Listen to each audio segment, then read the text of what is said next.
Hello friends, आज हम लोग पढ़ने वाले हैं लैंग्वेज ऑफ केमिस्ट्री पार्ट 3। मैंने 2 पार्ट्स ऑलरेडी बना दी हैं, जिसके अंदर मैंने एक बार शुरुआत की थी रिएक्टेंट्स और प्रोडक्ट्स और दूसरी बार मैंने 3 कैरेक्टरिस्टिक्स के बारे में बताया था। अभी भी 3 कैरेक्टरिस्टिक्स लेफ्ट हैं, evolution of gas, precipitate formed and heat evolved and released and absorbed. तो ये 3 टॉपिक्स बचे हैं। आज हम लोग सबसे पहले इसको डिस्कस कर लेते हैं। फिर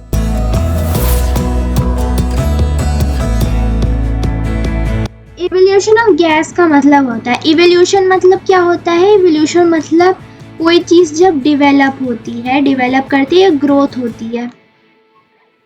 तो इस केस में हम ग्रोथ को ज्यादा नहीं लिख सकते, लेकिन हम डिवेलप कह सकते हैं। तो गैस वहां से निकल रही है, इसको हम इवोल्यूशन ऑफ गैस कहते हैं। A chemical reaction where a gas, so इसमें specifically gas की बात हो रही है, where gas is evolved, developed as a product। तो यहाँ पर गैस एक प्रोडक्ट का काम करता है, is called evolution of gas। इससे रिलेटेड कुछ टर्म्स भी हैं। तो सबसे पहले तो हम इसका एक बेसिक एग्जांपल देख लेते हैं। हमारे पास एक टेस्ट ट्यूब है, ठीक है। इस टेस्ट ट्यूब के अंदर हमारे पास ऑलरेडी थोड़ा सा आयन था, ये हमारा आयन है, ठीक है। और इसके अंदर आपने थोड़ा सा डाइल्यूट सल्फ्यूरिक एसिड डाल दिया है। सो अगर ये आपका कंटेनर है जिससे आप डाल रहे हैं, तो ये डाइल्यूट सल्फ्यूरिक एसिड ऐसे ड्रॉप्स के फॉर्म में गिर रहा है।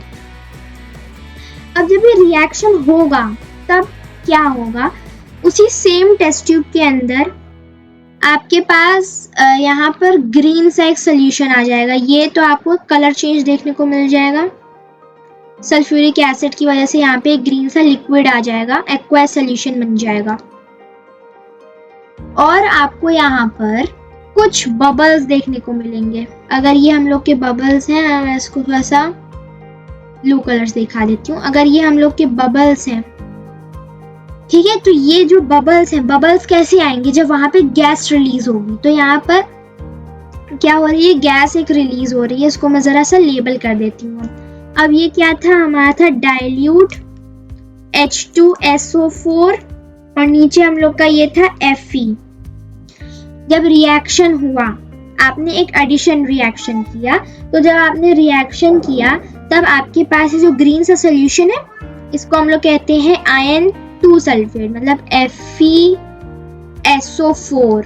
और आपके पास ये जो बबल्स हैं, ये H2 के फॉर्म में निकले बबल्स हैं, गैस बबल्स।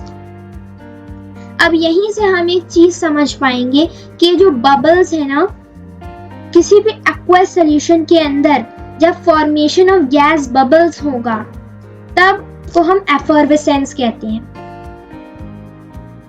एफर्वेसेंस का मतलब क्या होता है? जब आपका यहाँ पे फॉर्मेशन ऑफ गैस बबल, आपको सिर्फ यहाँ पे याद रखना है फॉर्मेशन ऑफ गैस बबल्स। और गैस बबल्स तभी बनेंगे जब लिक्विड होगा सॉल्यूशन, तो ये अंडरस्टूड है।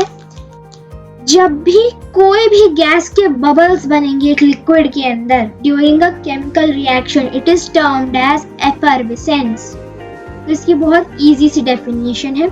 अभी आप अगर एक डेली लाइफ एग्जांपल लेंगे, तो अगर सपोज आपके पास एक इनो है, ये आपका इनो है, आप इसको इनो कहते हैं। आप इनो को जब पानी में ऐड करेंगे, तो यहाँ पर एक सोल्यूशन बनेगा, जिसके अंदर कोई तो सोल्यूशन बनेगा जिसके अंदर आपको देखने को मिलेगा, कुछ मिलेगा, फिर वहां पे आपको CO2 गैस रिलीज होती दिखेगी।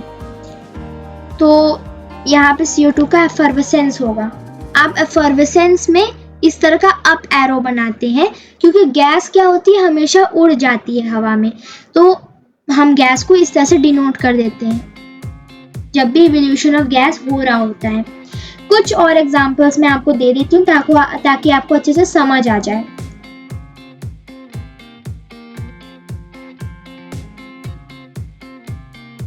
First example is potassium chlorate को जब आप हीट करेंगे इस कैटलिस्ट के थ्रू। ये कैटलिस्ट है मैग्नीशियम डाइऑक्साइड, ठीक है। कैटलिस्ट क्या होता है? जो स्पीड अप कर देता है रिएक्शन को, उसकी स्पीड को ऑल्टर कर देता है, ठीक है। तो जब आपने इसको हीट किया, विद दिस कैटलिस्ट तो क्या हो गया कि ये 2KCl में फॉर्म हो गया और यहाँ पे ऑक्सीजन की गैस निकल गई। वैसे ही आपने जब सॉल्ट प्लस H2SO4 जो कंसंट्रेटेड होता है, कंसंट्रेटेड सल्फ्यूरिक एसिड, उसको जब आपने उसमें मिक्स किया तो क्या हो जाएगा, NaHSO4 और HCl गैस रिलीज हो जाएगी। HCl यहाँ पे हाइड्रोक्लोरिक एसिड नहीं होगा क्योंकि एसिड हमेशा लिक्विड होता है। इस केस में ये हाइड्रोजन क्लोराइड हम लोग उसको कहेंगे, ठीक है। वैसे CaCO3 की बात करें, CaCO3 क्या होता है, calcium carbonate plus HCl dilute वाला ले लेंगे। अब आप उसके अंदर क्या कर देंगे, उसको हीट कर देंगे तो आपको यहाँ पे 3 प्रोडक्ट्स मिलेंगे। ये सारे तो अलग प्रोडक्ट्स है, हमें इस पे ध्यान देना है CH2 पे। यहाँ पे ये वाली गैस रिलीज हो रही है, CO2 गैस, ठीक है।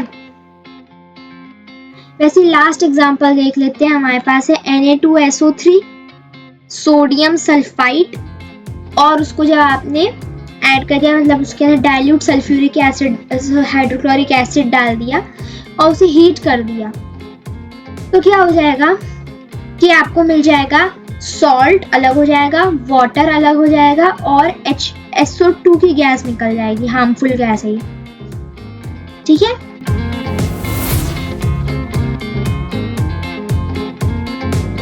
अब हम लोग का नेक्स्ट है प्रेसिपिटेट फॉर्म्ड। ये बहुत ही मजेदार रिएक्शन होता है।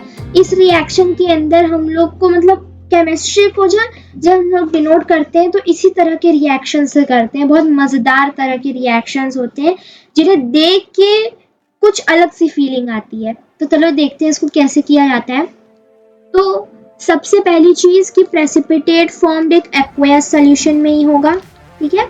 2 एक्वेयस सोल्यूशन जब कंबाइन होंगे तभी ये होगा, ऐसे नहीं होगा कि आपने 2 सॉलिड्स को रिएक्ट का स्टेट चेंज हुआ हो गया प्रेसिपिटेट फॉर्म, नहीं होगा ऐसे। 2 एक्वेयस सोल्यूशन को जब आप रिएक्ट करेंगे तभी होगा। और दूसरी चीज कि जब प्रेसिपिटेट बनता है तो उसमें एक इनसॉल्युबल सॉलिड सब्सटेंस बन जाता है जो नीचे जाके सेडिमेंट की तरह सेटल हो जाता है। तो ये 2 पॉइंट आपको इसकी डेफिनेशन में रिमेंबर रखने, मतलब याद रखने हैं कि प्रेसिपिटेट जब भी फॉर्म होगा तो ये 2 चीजें होंगी ही होंगी। अब किस तरह के सॉल्यूशन होते हैं, 2 सॉल्यूशन होने चाहिए जो रिएक्टेंट होंगे और उनको एक्वेस रखना है और एक दूसरे में सॉल्युबल रखना है, ठीक है। तो इस तरह से एक इनसॉल्युबल सॉलिड सब्सटेंस बन जाएगा। अब इसको कुछ एग्जांपल से समझते हैं क्योंकि इसमें ज्यादा थ्योरी पार्ट है नहीं। एक चीज याद रख लीजिए कि प्रेसिपिटेट को आप हमेशा डाउन एरो से डिनोट करते हैं।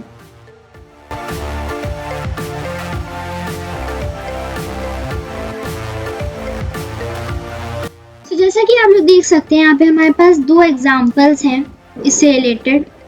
मैं 2 ही दिए हैं, अभी मैं आपको एक डायग्राम के थ्रू भी बता देती हूँ। एक है आपके पास सिल्वर नाइट्रेट, उसमें जब आपने डाल दिया है ये हाइड्रोक्लोरिक एसिड डाइल्यूट वाला, इसको देख लीजिए डाइल्यूट है। तो जब आपने इसमें डाइल्यूट वाला डाल दिया तो आपके पास AgCl, हम इस पे ज्यादा ध्यान दे रहे हैं, ये एक मिल्की वाइट PPT मतलब प्रेसिपिटेट। तो AgCl यानी सिल्वर क्लोराइड का यहाँ पे एक प्रेसिपिटेट बन जाता है। उस प्रेसिपिटेट का कलर मिल्की वाइट होता है। तो इसके अंदर प्रेसिपिटेट फॉर्म में आपको जनरली कलर चेंज देखने को मिल जाता है। एक है आपके पास कॉपर सल्फेट का सोल्यूशन, एक्वेयस सोल्यूशन, और उसमें जब आपने डाल दिया कॉस्टिक सोडा का एक्वेयस सोल्यूशन। जब दोनों को मिक्स करेंगे तो आपको मिलेगा Na2SO4 सोडियम सल्फेट और CuOH होल ट्वाइस, जो पेल ब्लू PPT होगी।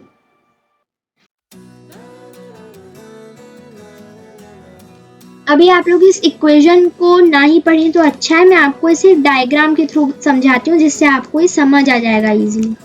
आपके पास एक टेस्ट ट्यूब है, उस टेस्ट ट्यूब के अंदर आपने डाल दिया है FeCl, फिर उसके अंदर आपने दूसरा सोल्यूशन डाला है NH4OH का, ठीक है। जब ये दोनों सोल्यूशन कंबाइन करेंगे तो उसी टेस्ट ट्यूब के अंदर आपको देखने को मिलेगा कि एक रिएक्शन होगा, एक सेडिमेंट मतलब एक इनसॉल्युबल सब्सटेंस बनेगा जिसको हम बोलेंगे आयन हाइड्रोक्साइड। आयन 3 हाइड्रोक्साइड, ठीक है। यहाँ पर एक रेडिश ब्राउन सी पीपीटी बनती है, मतलब उसके अंदर एक रेडिश ब्राउन सी इस तरह की किसी भी इरेगुलर पैटर्न में ये बन जाती है। इस तरह से बहुत सुंदर लगती है। जब भी रिएक्शन करो तो पानी के साथ वो ऐसे वेव करती है तो बहुत सुंदर लगता है, और थोड़ी समय बाद वो नीचे आके सेटल हो जाती है। इस रिएक्शन को हम लोग इस इक्वेशन के थ्रू डिनोट कर सकते हैं।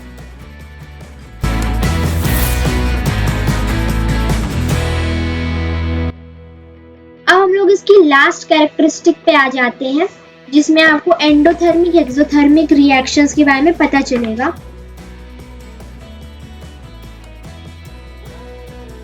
कहीं कहीं पे आप इवॉल्व को देखेंगे तो वो रिलीज लिखा हुआ दिखेगा आपको। तो हीट रिलीज, इवॉल्व दोनों चीजें सेम है, या फिर अब्सॉर्ब। तो इन दोनों टर्म्स के बीच में काफी डिफरेंस है।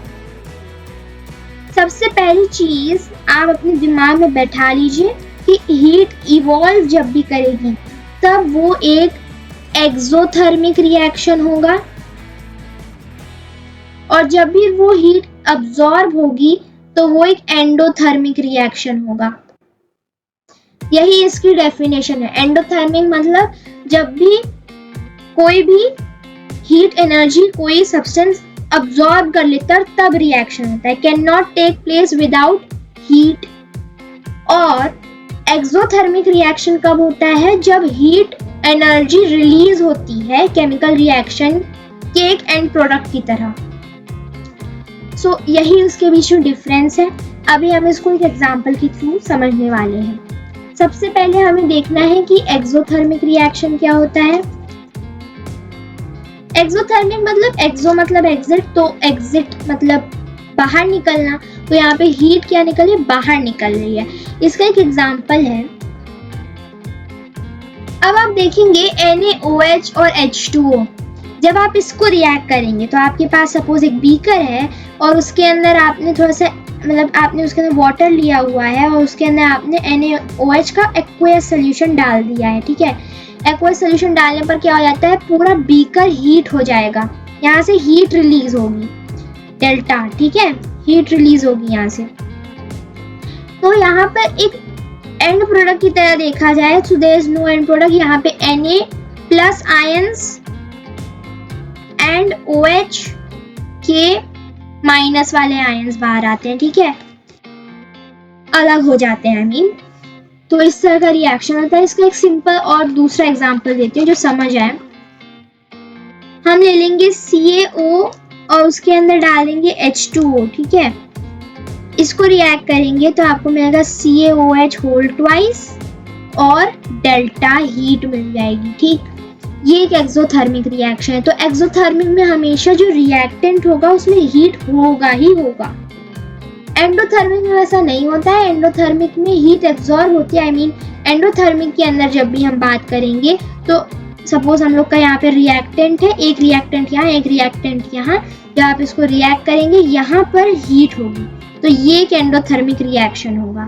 फिर यहाँ पे प्रोडक्ट बन जाएगा। अब यहाँ पर वैसा नहीं है। यहाँ पे कैल्शियम ऑक्साइड लिया आपने और H2O ले लिया, ठीक है। उसे रिएक्ट करेंगे तो आपको हीट मिल जाएगी। एक और एग्जांपल ले लेते हैं।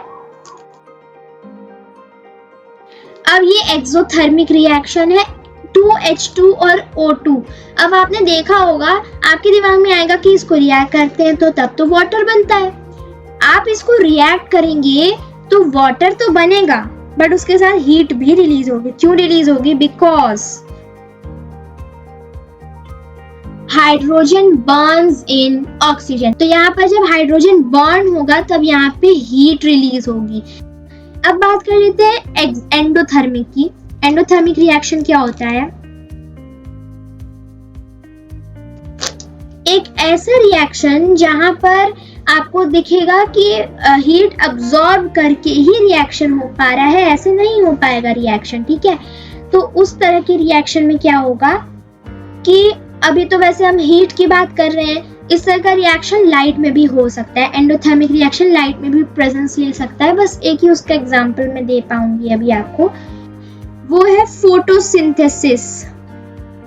फोटोसिंथेसिस एक ऐसा रिएक्शन है जहां पर लाइट की प्रेजेंस में, लाइट जब अब्सॉर्ब करते हैं प्लांट्स, तब वो प्रोडक्ट्स बनाते हैं, ग्लूकोज और ऑक्सीजन। ठीक है, तो इस रिएक्शन में अब्सॉर्प्शन ऑफ लाइट हो रहा है। बट हाँ, फिलहाल हम अब्सॉर्प्शन ऑफ हीट की बात कर रहे हैं, सो हम एंडोथर्मिक में सिर्फ हीट को कंसिडर कर रहे हैं।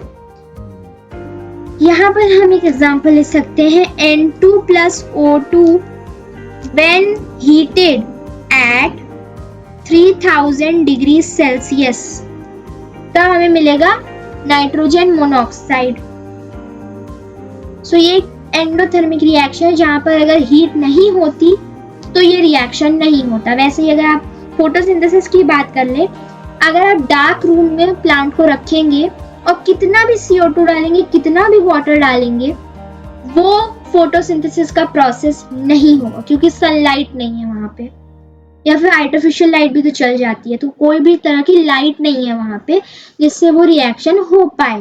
वैसे ही हीट में एक और एग्जांपल ले लेते हैं, CaCO3 को जब आप हीट कर लेते हैं 1000 डिग्री सेल्सियस पर, तब आपको मिलेगा कैल्शियम ऑक्साइड और CO2। कैल्शियम ऑक्साइड मतलब क्विकलाइम, तो कैल्शियम ऑक्साइड और CO2 मिल जाएगा आपको जब आप कैल्शियम कार्बोनेट को 1000 डिग्री सेल्सियस पर हीट कर लेंगे, तभी ये रिएक्शन होगा।